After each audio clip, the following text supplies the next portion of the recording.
고린도전서 15장 12절부터 22절 말씀까지 우리가 보도록 하겠습니다. 조금 많지만 그렇게 많은 건 아니니까 같이 한 절씩 제가 교독하면 좋겠습니다. 제가 먼저 이 말씀을 선독하겠습니다. 12절부터 22절까지입니다. 마지막 절은 같이 읽겠습니다. 제가 먼저 선독하겠습니다. 이제 그리스도께서 죽은 자들로부터 일어나셨다고 선포하거늘 너희 가운데 어떤 자들은 어찌 죽은 자들의 부활이 없다고 말하느냐?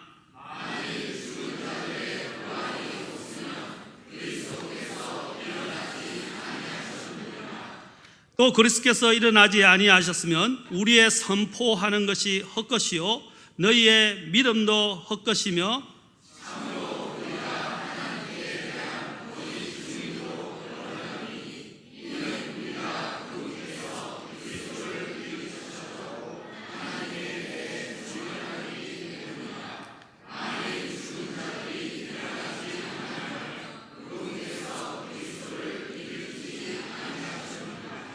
만일 죽은 자들이 일어나지 아니하면 그리스도께서 일으켜지지 아니하셨느니라.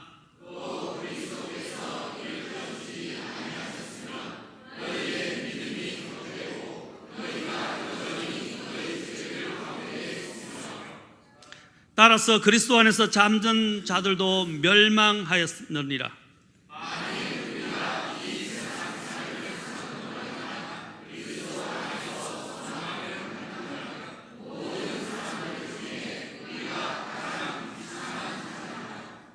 그러나 이제 그리스도께서 죽은 자들로부터 일어나사 잠든 자들의 첫 열매가 되셨도다.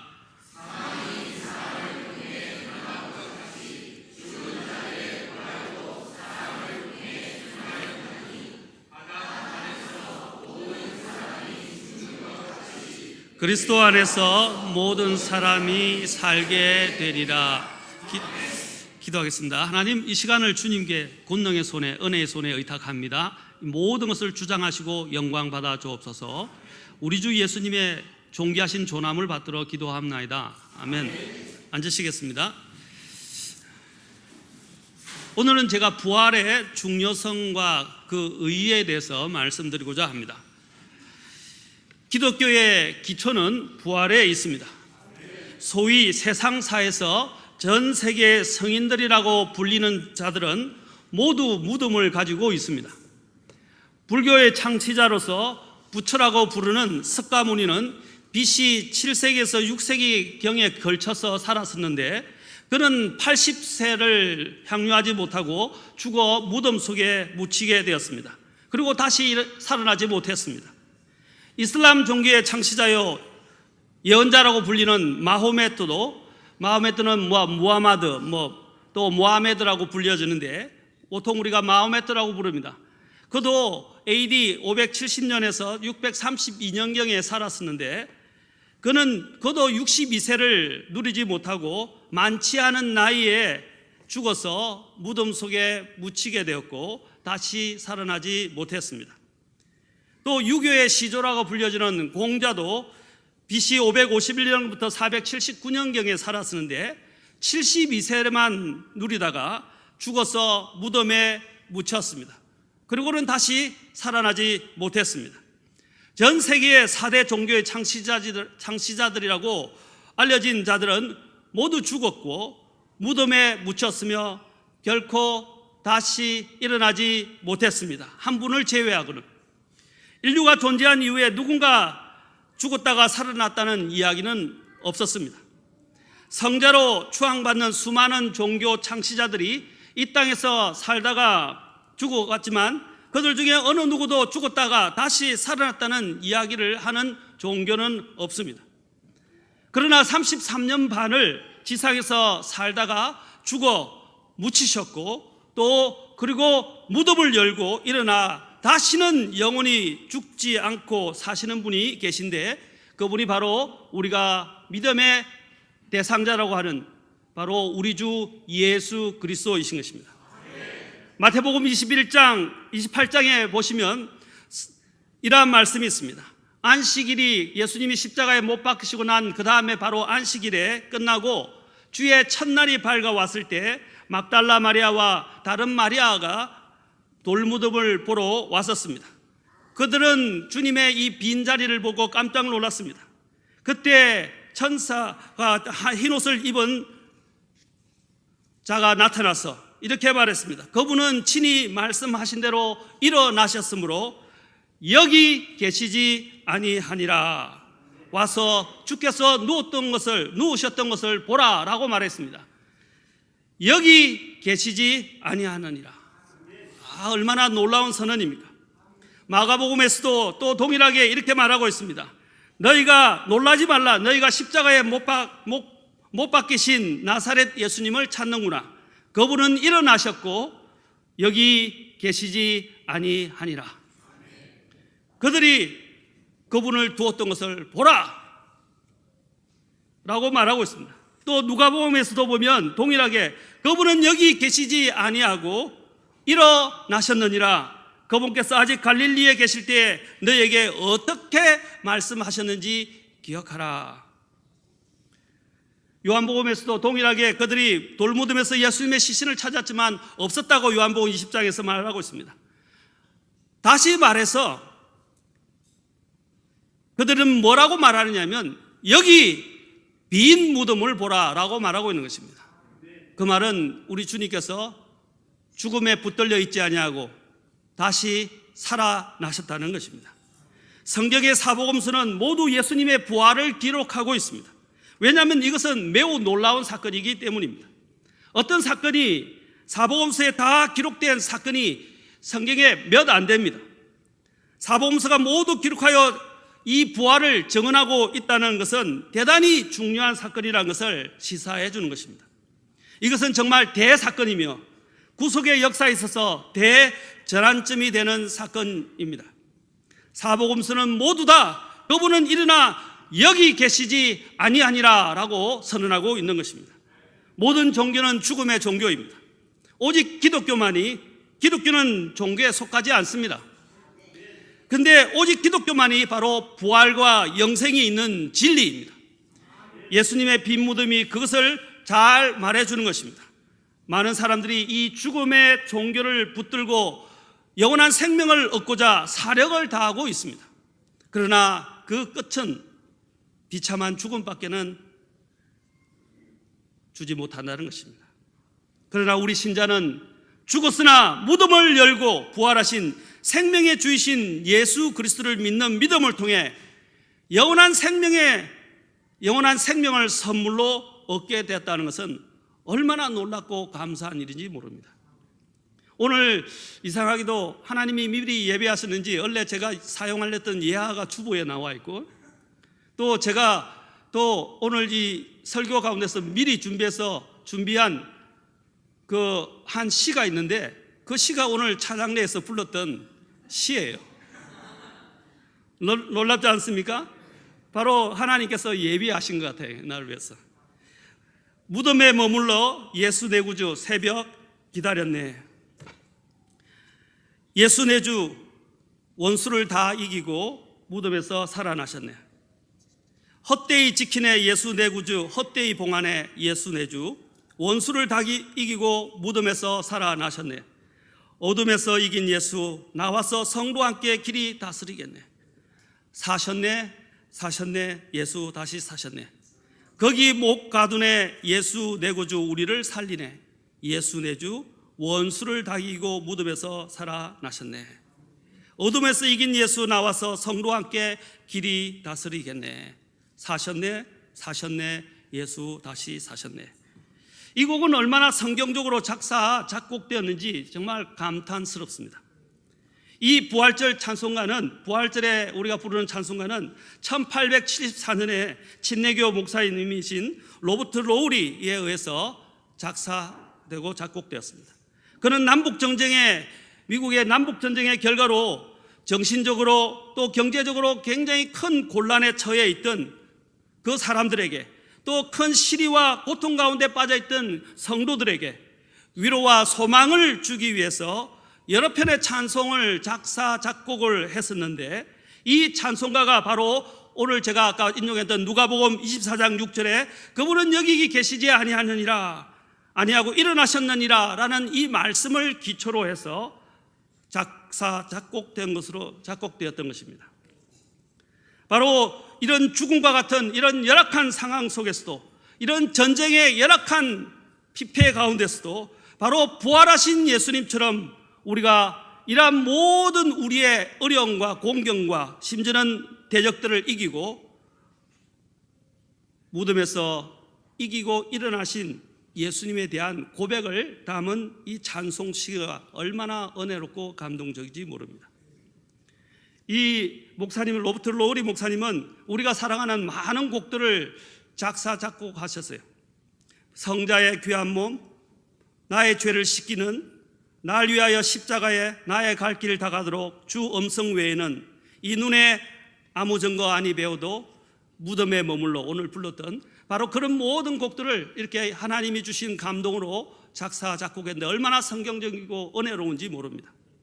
예수님은 십자가에 처참하게 돌아가시고 그분의 몸은 부자였던 아리마대 요셉이 예비했던 돌 무덤에 묻히셨는데, 이것은 바로 이사야서 53장 9절의 말씀인 그는 사악한 자들과 더불어 자기 무덤을 만들었으며 죽었으는 부자와 함께 묻히셨으니 함께하였으니 라는 말씀을 성취한 것입니다.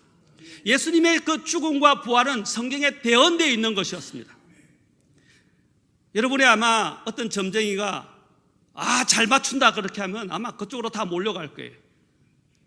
그리고 그 점쟁이한테 내 미래의 운명이 어떻게 되는지, 앞이 어떻게 될 것인지 물어볼 것입니다. 아마 줄을 설 거예요. 장사진을 이루고 사람들이 거기에 돈을 엄청나게 주고라도 거기서 자신의 미래를 예측하고 예언하는 사람에게서 뭔가를 얻어내려고 할 것입니다. 그러나 그보다 더한 것이 있어요. 100% 정확하고 100% 완전히 성취되었던 성경의 대언이 여기에 있었다는 것입니다. 우리는 다른 데 가지 말고 성경으로 가야 됩니다. 성경에 오늘 말씀하시기를 뭐라고 그랬습니까? 예수님께서 성경에 대언되어진 대로 부활하셨다고 말하고 있습니다. 오늘 고린도전서 15장 바로 앞에 보십시오. 사도 바울이 뭐라고 말하고 있습니까?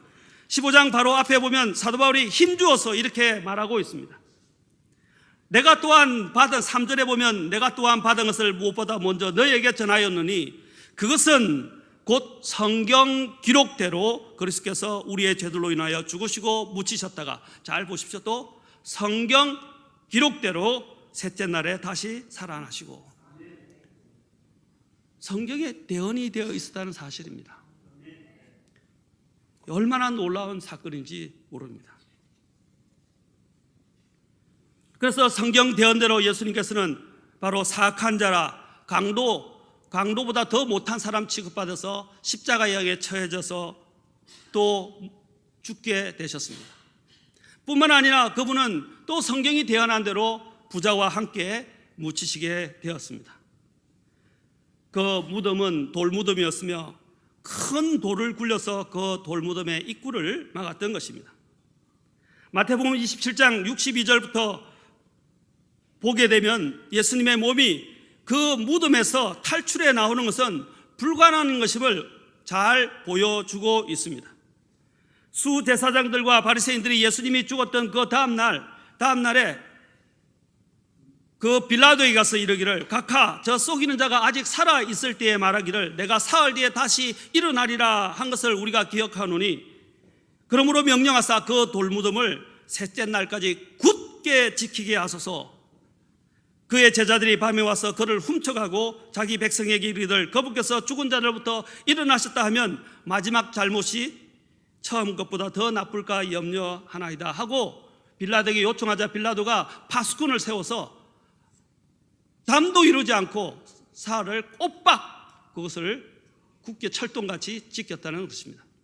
그리고 그 예수님의 무덤을 담아놨던 그 무덤의 돌조차도 한두 사람의 힘으로는 굴릴 수가 없는 어마어마한 크기의 무게를 가지고 있는 돌이었습니다. 그러나 철통같이 지키고 있었고, 또 한두 사람이 그것을 옮길 수 없는 그 돌이 굴려져서 열려졌다는 사실입니다. 이것은 예수님이 실제로 확실히 죽으셨고 예수님께서 확실히 부활하셨다는 것을 말씀하고 있습니다. 예수님의 돌무덤을 막은 이 돌이 큰 돌이 옮겨지는 것은 정말 불가능한 일이었습니다. 그리고 그 돌무덤은 봉인되었다고 성경은 말하고 있습니다. 그런데 예수님께서 그 무덤을 여시고 돌을 굴려내시고 또한 예수님께서 살아서 부활하셔서 나오셨다는 사실입니다. 예수님께서는 죽음에서 살아나셨습니다. 그때 그 돌무덤에서 돌이 굴려지고 그 장면을 목격했던 파수꾼들은 두려워 떨면서 너무 놀라서 죽은 사람같이 되었다고 말하고 있습니다. 참으로 우리 주 예수님은 부활하셨습니다. 그리고 그 부활하신 이후에 그 예수님이 다시 부활하신 것들을 수많은 사람들이 목격하게 되었습니다. 마태복음 28장 9절에 보면 예수님께서 제자들을 만나서 다 잘 있느냐 하시거늘 그들이 나와서 그분의 발을 붙잡고 그분께 경배했다고 말하고 있습니다. 그들은 또한 예수님께서 부활하셔서 또 제자들에게 나타나셨을 때 제자들은 예수님께서 분명히 죽으셨다는 것을 그들은 목격했던 자였는데, 그래서 나중에는 예수님의 영을 보았다고 생각했어요. 우리가 오늘날 소위 말하면 귀신 봤다는 거죠. 그러나 예수님께서는 그들에게 말씀하셨습니다. 너희가 어찌하여 불안해하며 어찌하여 마음속으로 염려하느냐. 내 손과 내 발을 보라. 바로 나니라.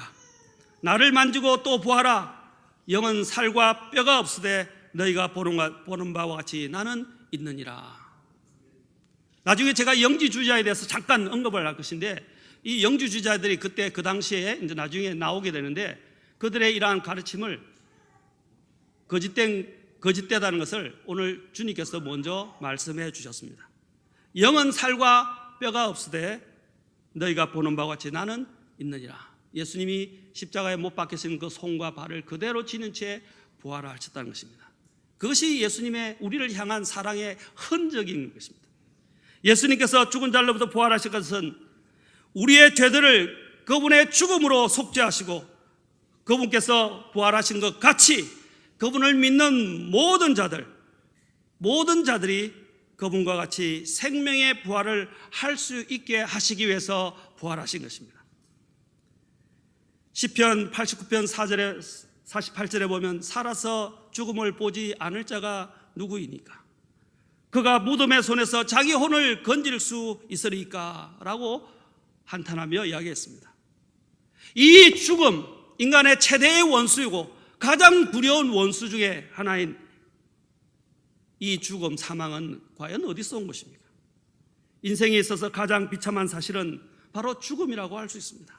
사람은 모태에서부터 이러한 죽음을 앞두고 살아가고 있습니다. 그러나 어느 날 또 예고 없이 살다 보면 예고 없이 세상을 떠나버리고 사랑하던 그 연관된 가족들과 주변 사람들을 떠나버리고 이별의 슬픔만 안겨주고 떠나가 버립니다. 그래서 예레미야 20장 18절에서는 어찌하여 내가 태에서 나와 수고와 슬픔을 보며 내 날들을 부끄러움으로 소진하는가 라고 이야기했습니다. 또한 시편 기자는 우리의 햇수의 날들이 70년이요 강건하면 80년이라도 그 햇수의 위력은 수고와 슬픔뿐이니 그 위력이 곧 끊어짐에 우리가 날아가 버리나이다 라고 한탄했습니다. 온 천하를 얻고 권세와 명예를 휘둘러도 그 모든 것은 죽음 앞에는 무력한 존재로서 어느 날 예고 없이 찾아온 그 죽음의 사자에게 끌려가 버리는 신세가 바로 우리 인생입니다. 우리들의 현실입니다. 그러므로 야고보는 우리의 인생을 이런 아침에 피었다 사라지는 수증기와 같다고 말했습니다. 어릴 때부터 수많은 죽음들을 눈으로 보고 귀로 듣고 자라왔으면서도 그런데도 우리는 마치 죽음은 나와 상관이 없는 것처럼 여기고 죽음 이후에 있게 될 세상에 대해서 생각을 가져보지도 않고 죽음이라는 이 바이러스의 내성이 생겨서 죽음의 심각성과 두려움을 무시하고 잊어버리며 살아가려고 하는 우리의 인생들의 모습을 보십시오. 그렇다면 이러한 슬픈 현실, 누구에게도 예고 없이 찾아오는 죽음은 어디서 온 것입니까? 바로 우리가 가지고 있는 죄 때문입니다. 성경은 죄의 싹은 사망이라고 가르치고 있습니다. 진정한 죽음은 생명 대신 하나님과 관계가 끊어진 상태로부터 시작되는 것입니다. 첫 번째 사람 아담이 죄로 인해서 하나님과 단절된 상태가 있게 되었는데, 바로 그것을 우리는 영적 죽음이라고 말하고 있습니다. 그리고 하나님과 멀어져 이 죄인은 영적으로 죽은 상태 이후에 또 그 아담의 죄를 물려받아서 유전받아서 또 죄를 범하게 됨으로써 유죄가 입증되게 됐고, 하나님이 선언하신 것처럼 영적 죽음뿐 아니라 신체적 육체적 죽음까지 맞이하게 되었다는 것입니다. 그러나 성경은 그것이 다가 아니라고 말하고 있습니다. 우리의 최대의 원수는 우리를 영적으로 죽이고 신체적으로 죽였지만 그것이 다가 아니라고 말하고 있습니다. 바로 우리가 신체적으로 죽음을 맞이한 뒤에는 성경에서는 심판이 있고 둘째 사망이 있다고 말하고 있습니다. 이 얼마나 무서운 일인지 모릅니다. 한 번 죽는 것도 두려운데 우리는 인간이 죄 가운데 태어나서 먼저 영적으로 죽어 있고 또 육체적 죽음도 서러운데 영원한 죽음을 맞이하게 되었다는 이 비참한 결과, 이것이 바로 죄 때문에 온 것입니다. 사망의 원인은 다름이 아니라 바로 우리 인간의 죄 때문이었습니다. 조상 아담이 범죄해서 하나님부터 멀어져서 영적 죽음에 이른 상태에서 육신은 병들어 늙어가고 어느 날 육신의 호흡이 멎게 되는 날, 한 줌의 흙으로 돌아가고 세상에서 그 이름들은 다 그냥 잊혀져 버리고 하나님으로부터 이 버림받은 그 혼은 구원도 받지 못하고 영원한 단절의 장수이고 고통의 장수인 지옥으로 던져지게 된다는 것입니다. 이것이 바로 성경이 증언하고 있는 것입니다. 그러나 기쁜 소식이 있습니다. 바로 예수님께서 오셔서 우리를 이 죄와 사망에서 우리를 풀어주시고 해방시켜 주셨다는 사실입니다. 사도 바울이 이 위대함을 알았기 때문에 로마서에서 선언한 것입니다. 로마서 특히 보면 1, 2, 3장에서는 모든 사람이 다 죄인이라고 말하고 있습니다. 한결같이 다 죄인이다. 유대인도 죄인이다 라고 말합니다. 이방인뿐 아니라 유대인도 죄인이다. 그 다음에 4장, 5장부터는 필연적으로 인간이 갖게 된 이 죄의 사망으로 인해서 우리가 길을 찾지 못하고 있었는데 바로 예수님께서 오셔서 단 한 번의 순종을 통해서 우리에게 영원한 생명을 선물로 주셨다라고 선언하고 있습니다. 그리고 우리를 이 죄인들을 의롭다고 선언하고 있으면서 그것을 사도 바울이 굉장히 강조하면서 우리에게 말하고 있는 것입니다. 히브리서 9장 26절부터 28절을 우리 같이 한번 보겠습니다. 이곳에서는 이렇게 말씀하십니다. 놀라운 것을 선언합니다. 바로 부활이신 예수님께서 무엇을 하셨는가를 단적으로 잘 말해주는 것이 바로 히브리서 9장에 있습니다. 9장 26절부터 28절인데 잘 보십시오. 그러나 그 하반절에 보겠습니다.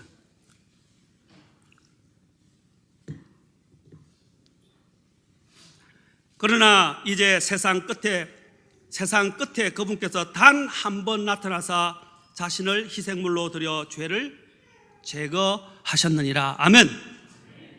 죄를 제거하셨다 그랬습니다. 자 보십시오. 또 한 번 죽는 것은 사람에게 정해진 것이요 이것 뒤에는 심판이 있나니 이와 같이 그리스도께서도 많은 사람의 죄들을 담당하시려고 단 한 번 들어지셨으며, 저와 여러분의 죄 때문에 죄 없으신 예수님께서 우리의 죄를 담당하시려고 대신 십자가에서 죽어주셨다는 것입니다. 그리고 또한 그 뒤에서 이런 말하면 또 자신을 기다리는 자들에게 죄와 상관없이, 이 말은 뭐냐면 죄 밖에서, 이 말은 그분이 죄가 없다는 것입니다. 그리고 그분은 죄가 없는 세상에서 오셨다는 것입니다. 그리고 그분은 죄 없는 삶을 사셨습니다. 죄와 상관없이 두 번째 나타나사 구원에 이르게 하시리라. 여러분, 구원에는 여러분이 삼중적 구원이 있다는 것을 여러분이 잘 아실 것입니다.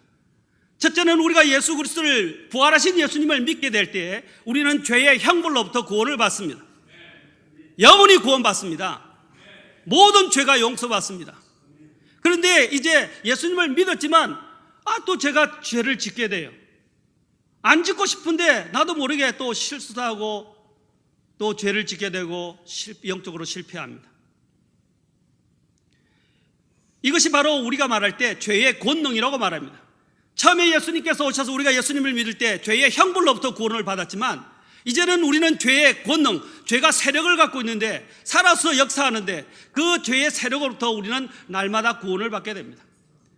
그런데 아까 여기서 히브리서 9장 28절에서 이야기한 것처럼 예수님이 재림하시게 되면 이제 죄와 상관없이 그분께서 오셔서 우리를 죄가 없는 몸으로 영광스러운 몸으로 만드셔서 저 천국으로 데리고 가실 것입니다. 그때는 쳐다보기 싫은 이 죄, 우리를 늘 괴롭히던 이 죄가 완전히 우리에게서 사라지게 됩니다. 완전한 해방을 갖게 된다는 것입니다. 얼마나 놀라운 선언입니까? 그래서 우리는 예수님의 재림을 기다리는 것입니다. 그래서 예수님께서 자신을 기다리는 자에게 죄와 상관없이 두 번째 나타나서 구원에 이르게 하시리라. 여러분, 이 부활이 없다면 예수님이 재림하실 수가 없어요. 예수님이 부활하셨기 때문에 우리에게 복된 소망으로서 복된 소망이사 우리에게 더 좋은 부활을 주시고자 재림하시는 것입니다. 죽음은 바로 이 죄로부터 왔기 때문에 죄가 처리되면 인간의 마지막 원수인 죽음도 처리될 수 있는 것입니다. 바로 이 때문에 예수님께서 우리를 불쌍히 여기셔서 우리를 죄와 사망에서 건지시려고 죄 없는 예수님께서 이 땅에 오셔서 우리를 대신에 십자가에 매달려 피를 흘려 죽으신 것입니다. 그러나 많은 종교가, 심지어는 어떤 종교 같은 경우는 예수님을 맨날 십자가에만 매달아 놓습니다. 그리고 그들의 상징으로 십자가에 매달려서 피 흘려 죽어가는 가시면류관 쓴 예수님의 모습만 늘 보여줍니다. 그러나 우리는 그것이 다가 아닙니다. 예수님은 무덤을 열고 부활하셨습니다. 그래서 우리가 지금 이러한 믿음 생활을 정말 밝게 감사하면서 소망을 가지고 할 수 있는 것입니다. 예수님께서 말씀하셨습니다. 나는 부활이요 생명이니 나를 믿는 자는 죽어도 살겠고 누구든지 살아서 나를 믿는 자는 결코 죽지 아니하리라. 이것을 내가 믿느냐? 이것을 내가 믿느냐라고 주님께서 마르다에게 물으셨습니다. 오늘 우리에게도 주님께서 물으십니다. 나는 부활이요 생명이니 나를 믿는 자는 죽어도 살겠고 누구든지 살아서 나를 믿는 자는 결코 죽지 아니하리라. 오늘 저와 여러분에게 주님이 또 물으십니다. 이것을 너가 믿느냐? 믿습니까? 정말 믿으십니까?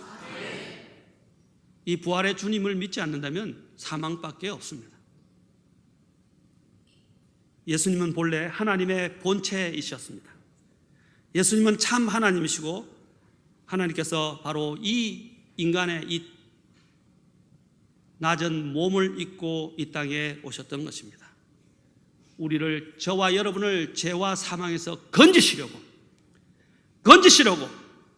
이 불쌍한 죄인들을 사랑하셔서 모든 영광의 옷을 벗어버리시고 이 땅에 오셔서 죄된 인간의 육체라는 옷을 입으시고 그분 위에 모든 우리가 당해야 될 죄를 지우시고 십자가에 처참하게 피 한 방울을 남기지 않고 다 흘리시고 돌아가셨습니다. 우리를 구원하시려고, 우리를 너무 사랑하셔서 얼마나 감사한지 모릅니다. 그러면 그분은 죄와 상관없이 또 죄 없는 삶을 살았기 때문에 그 예수님이 십자가에서 피 흘리고 우리를 대신해 죽었지만 그 사망이, 그 죽음이 예수님을 붙들어 놓을 수가 없었어요. 사망이 이기지 못했어요. 예수님이 무덤을 열고 그 사망을 이기고 부활하신 것입니다. 사망에 대해서 사망을 선고하신 것입니다. 그래서 예수님은 담대하게 이렇게 말씀하실 수 있었던 거예요. 내가 곧 길이요 진리요 생명이다 라고 말씀하실 수 있은 것입니다. 그리고 또한 오늘 읽었던 말씀처럼 나는 부활이요 생명이니 라고 말씀하실 수 있었던 것이었습니다. 그분은 저와 여러분을 구원하시라고 하늘의 미랄이 되셨습니다. 여러분, 씨를 심으면 그 씨가 생명이 있으면 반드시 죽은 것 같지만, 묻힌 것 같지만 살아나는 것처럼 예수님께서도 죽어서 묻혔지만 그분은 살아나셨습니다. 이 하늘의 미랄이 되어서 우리에게 이제 우리에 대한 믿음의 창시자이시고 또 부활의 첫 열매가 되신 것입니다. 모든 자칭 인류의 해답자들, 종교자들, 철학자들은 자신의 죗값으로 죽지만 예수님은 대신 죽으시려고 이 세상에 오신 것입니다. 구원자란 이름, 즉 예수라는 이름을 가진 것은 바로 예수 그리스도 한 분밖에 없습니다. 지난번에 제가 와서 예수님의 이름에 대해서, 의미에 대해서 설명을 했습니다. 예라는 의미와 수라는 의미가 다 가지고 있다고. 그래서 사도 바울은 오늘 본문에서, 우리가 읽었던 본문에서처럼 고린도전서 15장에서 만일 죽은 자들의 부활이 없다면 이라고 말하고 있는 것입니다. 만일 죽은 자들의 부활이 없다면 가정에서 이야기하는 거예요. 실제로 있었다는 것입니다. 그런데 만약에 없다면 우리가 어떤 사람이 되었을 것인가 라고 말하고 있습니다. 부활은 지식이나 정보가 아닙니다. 부활은 생명입니다. 하나님은 우리에게 부활과 생명을 주셔서 우리가 구원받게 하셨습니다. 예수님의 십자가는 우리의 구원의 시작이지 완성이 아닙니다. 그것은 부활이 있어야만이 완성이 되는 거예요. 예수님께서 만약에 십자가에 못 박혀서 죽은 것으로 끝났다면 그분은 우리 죄인들의 죽음과 다를 바가 없게 되고 그 죽음은 우리를 구원할 수가 없는 것입니다. 그리고 우리가 하나님 앞에 의롭다함을 받을 수도 없어요.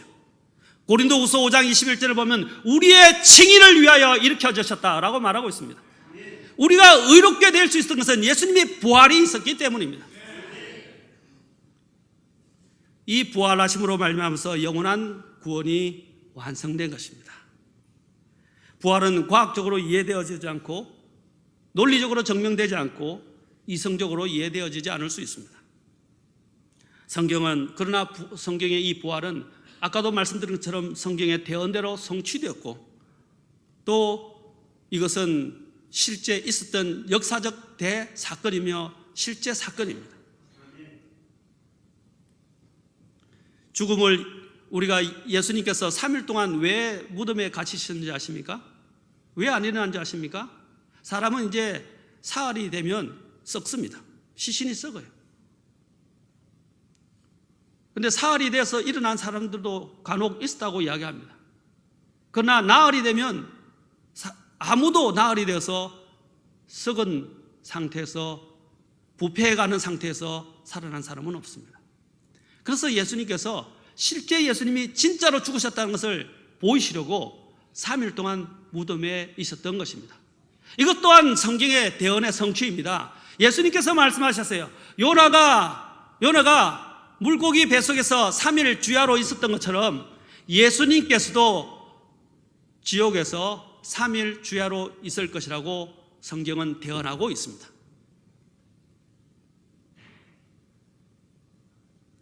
이 말은 요나가 죽었다는 거예요.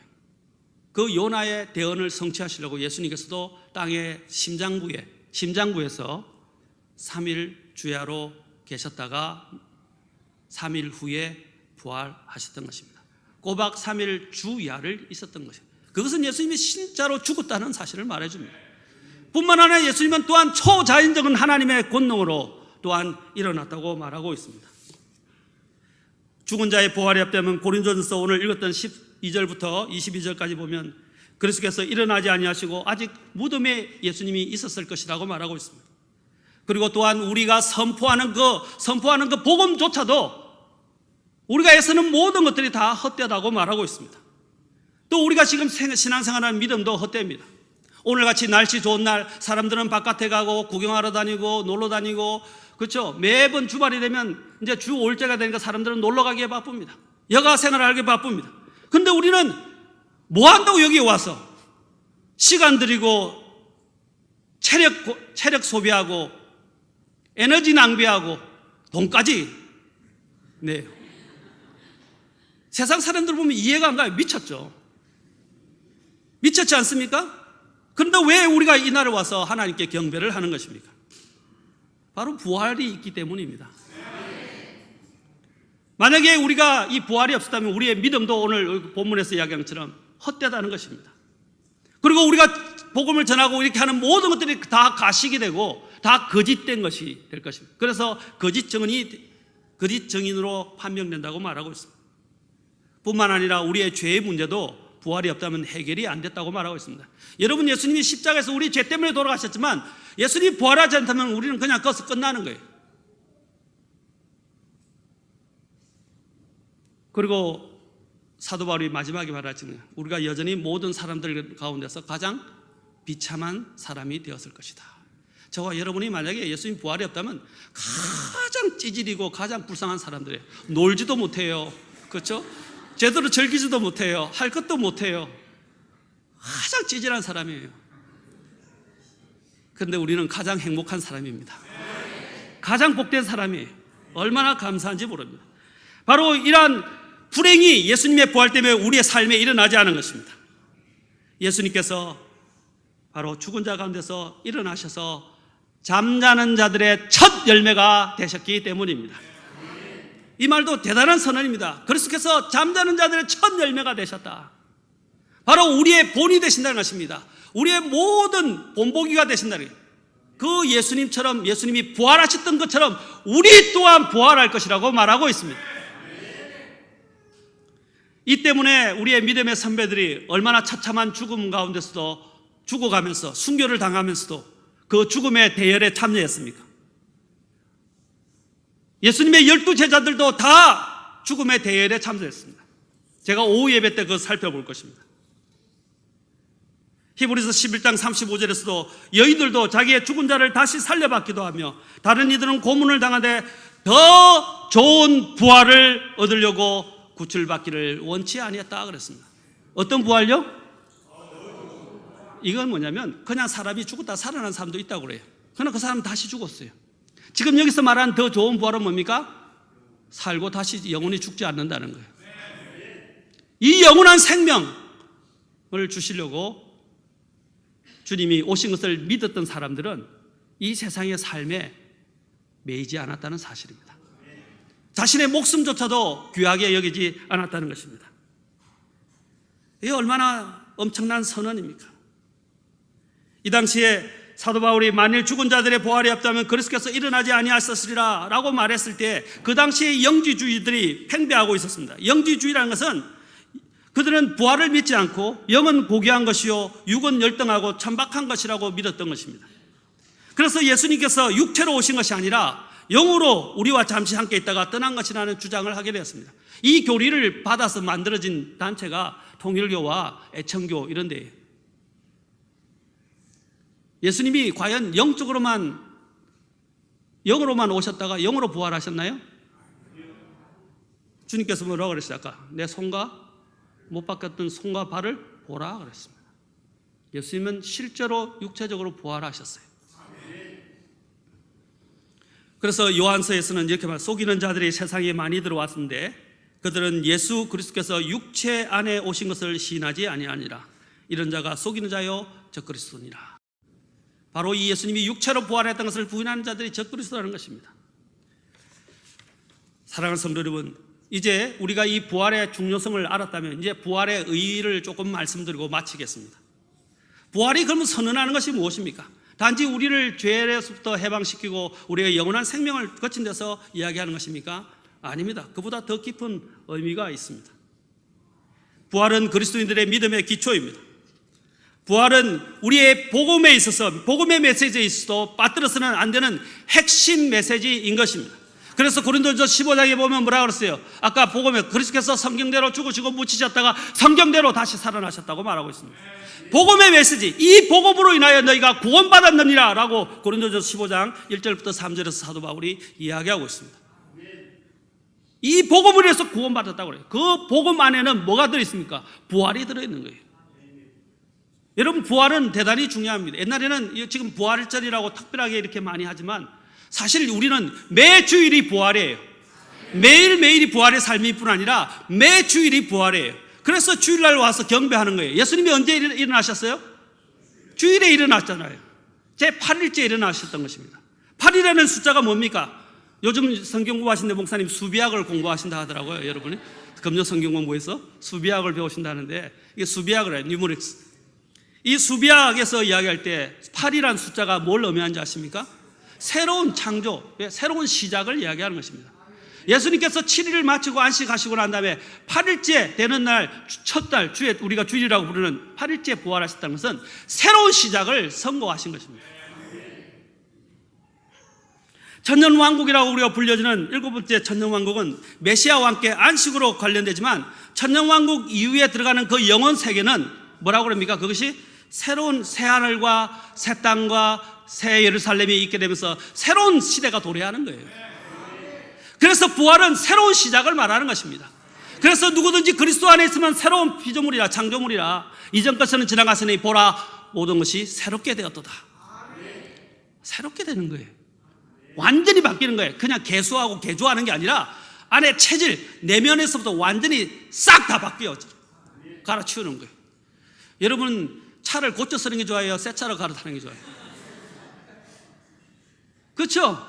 우리도 예수님의 부활을 믿으면 완전히 새롭게 돼요. 이 껍데기는 아무것도 아니에요. 우리 내면이 완전히 새로워져요. 그래서 사도 바울이 나는 날마다 새롭다라고 이야기한 것입니다. 한 번 태어난 사람은 사망이 군림하지만 첫째 사망과 둘째 사망이 다 군림합니다. 그러나 두 번 태어난 사람은 한 번은 죽을 수 있겠지만 둘째 사망에 이르지 아니하고 그는 죽었다가 예수님이 부활하신 것처럼 부활하게 되고 영원히 살며 더 이상 죽음을 보지 않게 될 것입니다. 그래서 계시록에서 마지막에 우리에게 이렇게 선언합니다. 눈물도 없고 고통도 없고 어둠도 없으며 더 이상 죽음도 없더라. 둘째 사망이 그에게 임하지 아니하리라. 얼마나 대단한 선언입니까? 하나님께 우리는 감사를 드릴 수밖에 없습니다. 또 부활은 하나님의 권능을 우리에게 말해줍니다. 권능, 하나님의 권능입니다. 하나님은 이 세상을 무에서 유로 창조하신 분이에요. 그래서 하나님께서 이 죽은 자를 살리는 것은 사실 쉬운 거예요. 이건 뭘 말해줍니까? 하나님이 얼마나 대단하신 분이신가, 얼마나 전능하신 분이신가를 우리에게 잘 말해주는 것입니다. 이걸 입증해 준 거예요. 부활을 통해서 하나님의 전능하심을 입증한 것입니다. 또한 부활은 우리에게 뭘 말해주는 것입니까? 죄와 죽음, 우리의 원수들인 죄와 죽음에 대한 승리를 선언한 것입니다. 죄가 더 이상 우리를 군림할 수 없다. 또 죄로 인해서 우리가 갖게 된 그 죽음조차도 우리를, 예수님을 붙들어 놓지 못한 것처럼 우리도 붙들어 놓을 수 없다고 말합니다. 그래서 예수님을 믿고 죽은 자들을 뭐라고 말합니까? 잠잔다 그랬어요. 우린 자는 거예요. 제가 원래 이 잠을 잘 못 잡니다. 좀 예민해가지고. 그래서 제 소원 중에 하나가 잠을 푹 자면 좋겠다는 거예요. 너무 예민해서 자주 깨요. 그런데 연예인들도 너무 예민해서 인기 때문에 그런지 잠을 못 자가지고 프로포폴을 맞고 그러잖아요. 왜? 잠 한 번 푹 자고 싶으니까. 저도 이제 수면 마취를 하면서 내시경을 할 때가 있었는데, 잠깐 잤는데 굉장히 깊이 잔 것처럼 개운하더라고요. 그래서 이게 중독되는구나 라는 생각을 하게 됐어요. 그런데 우리는 정말로 잠자는 것처럼 정말 안식에 들어가서 나중에는 탁 깨어나면 그렇게 기분이 좋을 수가 없어요. 너무너무 행복해질 겁니다. 그게 바로 부활의 승리가 가져다 주는 것입니다. 아멘? 그러하게 또 부활은 우리에게 뭘 가져다 줍니까? 우리의 끈질기게 우리를 공격하는 마귀에 대한 승리를 이야기하신 것입니다. 아멘? 자, 이것만 하고 마치겠습니다. 창세기 3장 15절에 보면 이렇게 말하고 있습니다. 주님께서 창세기에 처음에 인간이 범죄했을 때 이렇게 말씀하셨습니다. 내가 너와 여자 사이에 내 씨와 그녀의 씨 사이에 적개심을 두리니 그 씨는 내 머리를 상하게 할 것이요 너는 그의 발꿈치를 상하게 할 것이라. 사탄은 예수님의 발꿈치만 상하겠지만 예수님은 어떻게 했어요? 부활 때문에 그의 머리에 치명상을 입은 거예요. 맥도 못 추게 된 거예요. 그리고 히브리서 2장 14절에서는 이렇게 말합니다. 그런즉 자녀들은 살과 피에 참여한 자들이므로 그분도, 예수님도 마찬가지로 같은 것의 일부를 취하셨으니 이것은 그분께서 죽음을 통해 죽음의 권능을 가진 자 마귀를 멸하시고, 아멘. 죽음의 권능을 가진 마귀를 멸하셨다고 말하고 있습니다. 그리고 한 구절만 더 보겠습니다. 계시록 1장 18절을 보면 예수님이 이렇게 선언, 같이 읽겠습니다. 1장 18절입니다. 성경의 마지막 책인 계시록에서 예수님이 자신을 계시하시는데 어떻게 계시하십니까? 1장 18절 같이 읽겠습니다. 시작. 나는 살아있는 자라 전에 죽었으나 보라 내가 영원 무궁토록 살아있노라. 아멘. 또한 내가 지옥과 사망의 열쇠들을 가지고 있느니라. 아멘. 이전에는 사망의 권능을 마귀가 갖고 있었는데 예수님이 죽고 부활하심을 어떻게 했어요? 그 열쇠를 갖고 와버렸어요. 그 열쇠를 갖고 왔어요. 예수님 위에는 열고 닫을 자가 없어요. 마귀는 패한 것입니다. 그 마귀의 일을 주님은 멸하셨어요. 그리고 그 무덤을 여시고 우리를 그 안에서 끌어내신 것입니다. 이 얼마나 많은 선언입니까? 그리고 마지막으로 예수님께서는 이 부활을 통해서 그분이 누구신가를 선포한 거예요. 죄송합니다. 한 구절만 들고 싶습니다. 로마서 1장 4절입니다. 마치겠습니다. 로마서 1장 4절. 이거 엄청난 중요한 선언입니다. 로마서 1장 4절. 자, 같이 읽겠습니다. 시작. 거룩함의 영으로는 죽은 자들로부터 부활하심으로써 하나님의 아들로 권능 있게 밝히 드러내셨느니라. 바로 그분이 하나님의 아들이심을 밝힌 거예요. 하나님의 아들이란 말은 뭡니까? 그분이 하나님이라는 거예요. 그리고 그분은 뭡니까? 나중에 사도행전 2장에 보면 사도 베드로가 복음을 선포하고 변화된 이후에 주와 그리스도로 삼았다고 말하고 있습니다. 그리고 생명의 통치자라고 부르고 있습니다. 그분을, 너희가 십자가에 못 박힌 그분을 일으키셔서 주와 그리스도로 삼으셨다고 말하고 있습니다. 바로 그분이, 바로 이 부활을 통해서 그분이 누구냐? 하나님이라는 거예요. 사랑하는 성도 여러분, 여러분이 이 부활을 믿을 때에 이 부활은 우리를 당당하게 살아가게 만듭니다. 승리를 선언하면서 살아가게 만듭니다. 그래서 이 세상을 살면서 우리는 절망하지 않습니다. 우리에게는 더 좋은 부활이 기다리고 있고, 이제 우리는 영적으로 예수님을 믿을 때 부활했지만 이제는 실제적으로 영원히 사는 더 좋은 부활을 기다리고 있습니다. 이것 때문에 얼마나 많은 사람들이 순교했는지 다음 오후 시간에 말씀을 전할 때 가지 마세요. 오시기 바랍니다. 오늘 이 부활의 믿음을 가지고 승리하면서 위풍당당하게 살아가시는 저와 여러분이 될 수 있기를 주의 이름으로 축원하고, 또 이 자리에 혹시 구원받지 못한 분이 있다면 예수님을 믿어서 이 부활의 소망을 갖고 이 부활의 생명을 갖고 살아가시는 저와 여러분이 될 수 있기를 주의 이름으로 축원합니다. 기도하시겠습니다. 목사님께서 나오셔서 여러분 인도하시겠습니다.